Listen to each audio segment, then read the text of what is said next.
पुरुषोत्तम का सवाल है, हमारे हिंदू धर्म के पंडित आचार्य ये जानते हैं कि वेद और हिंदू धार्मिक किताबों में मूर्ति पूजा मना है, लेकिन हम शुरू में इतने मजबूत नहीं रहते, इसलिए हमारे जहन को कंसंट्रेट करने के लिए मूर्ति की ज़रूरत पड़ती है। जब जहन मैच्योर हो जाए तब मूर्ति की ज़रूरत नहीं। भाई ने सवाल पूछा था कि हम जानते हैं हिंदू धार्मिक किताबों में लिखा है कि मूर्ति पूजा हराम है, मना है, लेकिन क्योंकि कंसंट्रेशन के लिए पहले पहले हम मूर्ति का सहारा लेते हैं, बाद में जब हम मेच्योर हो जाते तो ज़रूरत नहीं। अगर मान लो जो आप कह रहे सही है कि पहले पहले इनिशियल स्टेज में आपको ज़रूरत है मूर्ति की इबादत करने के लिए, बाद में जब मेच्योर हो जाएंगे तो ज़रूरत नहीं, तो मैं ये कहना चाहता हूँ कि हम मुसलमान ऑलरेडी मेच्योर हो चुके हैं, हमको मूर्ति की ज़रूरत नहीं इबादत करने के लिए। और एक समय एक पंडित मुझसे बहस कर रहे थे और कह रहे थे यही चीज़ कि मैं जानता हूँ कि मूर्ति पूजा हराम है, गलत है, लेकिन कंसंट्रेट करने के लिए ज़रूरत पड़ती। मिसाल दी उनने कि जब एक छोटा बच्चा पूछता है ये थंडर क्यों है, बादल क्यों गड़गड़ाते हैं, ये जब थंडर सुनते ना, या आसमान से आवाज़ जो आती है गड़गड़ाहट की, क्या है ये?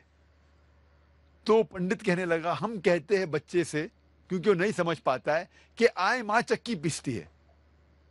आसमान में आई माँ, नानी चक्की पीस रही है, क्योंकि बच्चा है, क्या समझेगा?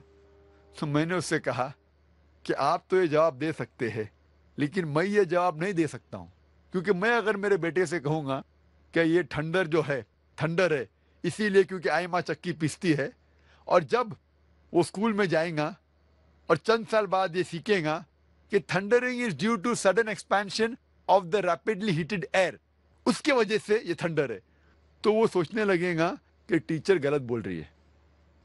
जब उसे पता लगेगा टीचर सही बोल रही है, फिर बोलेगा मेरा पिता झूठ बोल रहे थे। इस्लाम में झूठ बोलने की जरूरत ही नहीं, हक पूछने के लिए झूठ की जरूरत नहीं।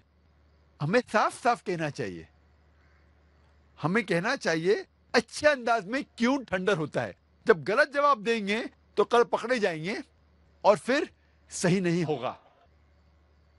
हमें अच्छे अंदाज में समझाना चाहिए हमारे बेटे को। अगर हमें नहीं पता क्यों है तो बोलिए हमें नहीं पता, लेकिन आज के बच्चे पूछेंगे अब्बा आपको क्यों नहीं पता, वो हमें मजबूर करते हैं तहकीक करने पे। तो इस्लाम में सफेद झूठ भी जायज नहीं है। और पंडित कहने लगा कि इनिशियल स्टेज में जब बच्चा फर्स्ट स्टैंडर्ड में होता है तो उस टाइम हम उन्हें इबादत के लिए आइडल का सहारा लेने के लिए कहते हैं, मूर्ति का सहारा। जब वो ग्रेजुएट बनता है उस टाइम उसे ज़रूरत नहीं पड़ती मूर्ति की।